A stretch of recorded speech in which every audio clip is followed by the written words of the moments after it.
Meydana gel bu meydana. İki düşün bir de söyle. Meydana gel bu meydana. Ne öyle ol ne de böyle. Meydana gel bu meydana.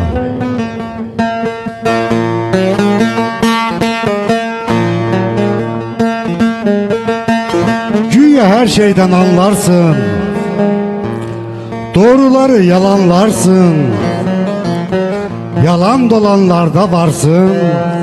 Meydana gel bu meydana.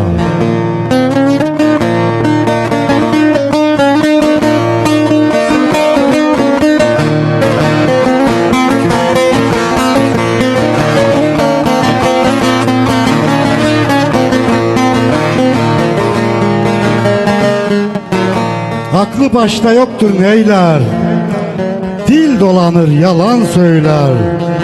Onun sanki bütün köyler.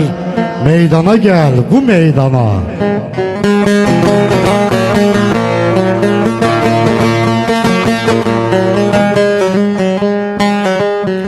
Böyleleri çoktur bakma, gidip karşısına çıkma. Pire için yorgan yakma. Meydana gel bu meydana.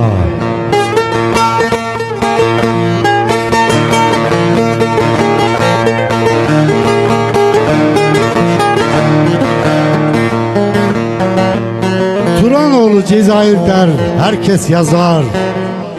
Yalan yazanlara kızar, alıp sıralara dizer. Meydana gel bu meydana. Meydana gel bu meydana.